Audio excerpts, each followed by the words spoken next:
바람난 아내와 성관계를 가진다는 생각 가져보셨나요? 아니, 할 수 있을까요? 하고 싶단 생각이 들까요? 남편은 아내의 외도 사실을 알게 되면 분노, 후회, 그리고 배신감으로 뒤섞인 감정의 소용돌이에 빠지기 쉽습니다. 이처럼 극도의 감정은 충격적인 상황에서 당연한 반응이잖아요. 그런데 남편들은 종종 혼란스러운 감정적 역설을 경험하게 됩니다. 많은 남편들은 자신과 아내의 불륜 상대를 비교하며 호기심과 배신감 사이에서 갈등하게 됩니다. 이 상황에서 남편은 느껴지는 배신감에도 불구하고 다시 친밀감을 회복하고 싶은 욕구가 생기는 것은 흔한 일입니다. 하지만 아내에 대한 초기 혐오감과 불신에도 불구하고 남편은 성관계를 통해 관계를 다시 이어가고자 하는 강한 욕망을 느낄 수 있습니다. 이는 외도 후 남편들이 자주 겪는 역설적인 심리적 반응으로 성적인 화해가 곧 관계의 회복을 의미할 수 있다는 잘못된 믿음을 형성하게 만듭니다. 어떻게 보면 다른 남자와의 관계를 가졌다는 것에 대한 호기심이 이상한 욕구로 방출이 되는 걸까요? 하지만 섹스를 통해 즉각적인 화해를 시도하는 것은 주의가 필요합니다. 이는 일시적인 감정적 위안을 줄 수 있지만 문제의 근본적인 해결책이 되지 않을 수 있습니다. 남편은 아내가 여전히 불륜 상대방에 대한 감정을 가지고 있을 가능성을 인식해야 하며 육체적 친밀감이 곧바로 관계의 회복을 보장하는 것은 아니라는 점을 기억해야 합니다. 남편이 성급하게 섹스를 통해 용서하거나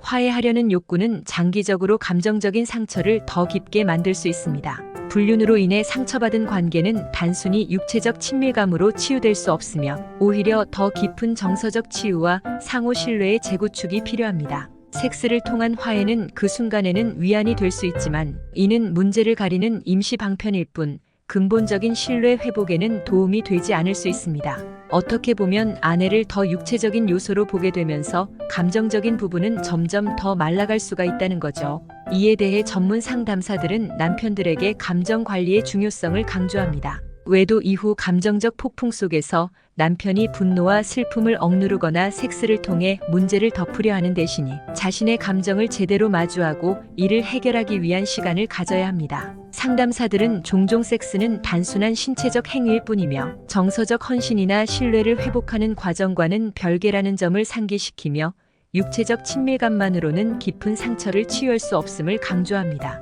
물론 연애 초기에는 섹스도 정서적 헌신으로 받아들여질 수가 있겠죠. 다만 불륜을 한 아내라는 상황이 더해졌기에 정서적인 부분이 형성되기 힘들고 오히려 역설적인 심리적 반응을 만들 수 있다는 거죠. 따라서 남편이 성급하게 섹스를 통해 용서하거나 관계를 회복하려 하기보다는 부부가 함께 문제의 근본적인 원인을 해결하는 것이 중요합니다. 아내의 불륜이 발생한 이유를 함께 탐구하고 그 과정에서 둘 사이의 의사소통이 부족했는지 또는 관계에 어떤 갈등이 있었는지 냉정하게 살펴봐야 합니다. 물론 아내가 불륜을 멈추고 부부 사이의 관계 회복을 생각하고 있다면 말이죠. 지금부터 잠시만 주목해 주시기 바랍니다. 제가 중장년 유튜브를 운영하면서 항상 강조드리는 게 바로 금전적 여유와 경제적 지식인데요. 행복한 노후, 황혼, 연애 등 사람들과의 관계와 노후에 대한 자신감이 바로 주식, 부동산, 재테크 등의 경제 지식과 금전적 여유부터 시작한다는 걸 아시나요? 노후에 대한 준비가 어려운 요즘 사회에서 살다 보면 집에만 계속 있게 되고 취미 생활은커녕 사람들도 만나지 못하고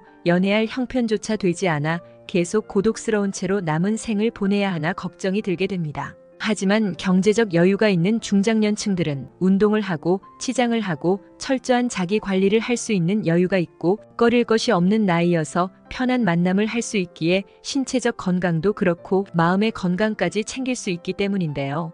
부자라고 하면 너무 거창하지만 평소에 마음 편하게 누구든지 만날 수 있을 정도의 경제적 여유가 있다면 사고 싶은 옷, 만나고 싶은 이성, 지인들과의 모임에서도 가장 먼저 나를 찾을 것입니다. 중장년 세대에서 갑자기 경제적 여유를 찾기에는 하늘에서 별 따기만큼 어려울 겁니다. 보통 부자들은 뉴스를 보고 번뜩이는 돈벌 궁리를 하는데요. 제가 작년 8월에 여러분들께 뭐라고 말씀을 드렸었나요? 지금은 초전도체 이슈에 집중해야 된다. 뉴스만 보고 그냥 끄지 마시고 투자 쪽으로 생각을 한번 해보셔야 한다라고 말씀을 드렸습니다. 이런 초전도체 이슈가 나왔을 때 부자들은 어떻게 생각한다고 했었나요?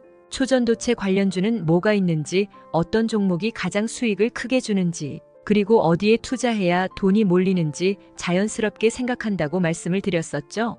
그 이유가 뭐냐 하면 부자들이 봤을 때는 이 이슈가 곧 돈으로 이어지고 그 이슈가 나에게 돈을 벌어준다는 경험적 확신이 있기 때문에 부자들은 항상 이런 사회적 이슈를 관심 있게 챙겨본다라고 제가 말씀을 드렸는데요. 그래서 제가 2023년에 진행했던 구독자분들과 함께하는 주식으로 수익 내기 이벤트를 재차 진행하려고 합니다. 당연히 100% 무료로 진행을 했고 여기 보시면 아시겠지만 제가 지난번에도 저한테 구독이라고 문자 남겨주신 모든 구독자분들께 이렇게 초전도체 관련주 중에 가장 급등할 확률이 높은 딱 한 종목, 많은 종목도 아니라 딱 신성 델타테크 한 종목을 여러분들에게 추천드렸습니다. 그러면서 여기 나와 있는 대로 정확히 얼마에 매수해야 하는지, 그리고 얼마 정도에서 팔아야 큰 수익을 볼 수 있는지 이런 부분들까지 여러분들에게 정확히 알려드렸었는데요. 지금 실제로 어떻게 됐나요? 오른쪽을 보면 아시겠지만 제가 7월 말에 문자로 이 신성 델타테크를 소개해드리고 나서 실제로 이렇게 주가가 10배 이상의 급등이 나왔습니다. 그래서 당시에도 굉장히 많은 분들이 제가 드린 이 종목으로 수익을 내실 수가 있었을 텐데요. 다시 한번 축하드립니다. 자, 이번에도 마찬가지입니다. 최근에 이슈되고 있는 게 자율주행 상용화이기 때문에 우리가 어떻게 생각해 볼 수 있을까요? 자율주행이 상용화되면서 가장 필요한 부품인 차량용 반도체의 수요가 굉장히 커질 수밖에 없다. 그럼 그 중에서 과거 자율주행 관련주로 크게 오른 전적이 있고 차량용 반도체 매출이 계속해서 증가하는 우리나라 기업들 중에 한 곳이 가장 크게 부각을 받을 수밖에 없겠구나. 당연히 우리가 이쪽으로 생각을 해야 된다는 겁니다. 자, 그렇기 때문에 부자라고 문자만 보내주시면 이번에는 차량용 반도체 관련주 중에 앞으로 대장주 역할을 하면서 주가가 가장 크게 급등할 한 종목을 구독자분들에게 문자로 종목명과 매매하는 시점을 모두 알려드리겠습니다. 그래서 여러분들이 여유로운 노후를 위해 주식으로 돈 버는 연습을 한번 해보시라 이렇게 말씀을 드리는 거고, 혹시라도 나는 주식을 하지 않는다 하시는 분들은 주변에 주식하시는 분들에게 추천을 해주셔도 되고, 아니면 연세가 있으셔서 투자가 어려우신 분들은 이 종목을 가지고 자녀분들에게 한번 사봐라, 이걸로 한번 수익을 내봐라, 이렇게 조언을 해주실 수도 있는 거겠죠.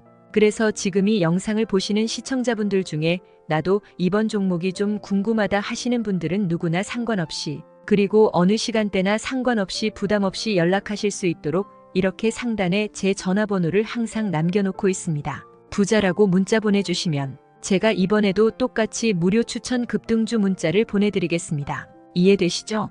제 전화번호 010-4817-6890번호로 부자라고 보내주시면 여러분들이 직접 건강한 노후를 위해서 돈 버는 연습을 해보실 수가 있는 거고, 제가 돈을 받는 것도 아니고 투자를 대신해 드리는 것도 아니니까 부담 없이 신청하시면 되는 겁니다. 그리고 수익이 나면 저는 다른 것은 바라지 않습니다. 채널의 구독, 좋아요 한 번씩만 눌러주시라 이렇게 다시 한번 말씀을 드리겠습니다.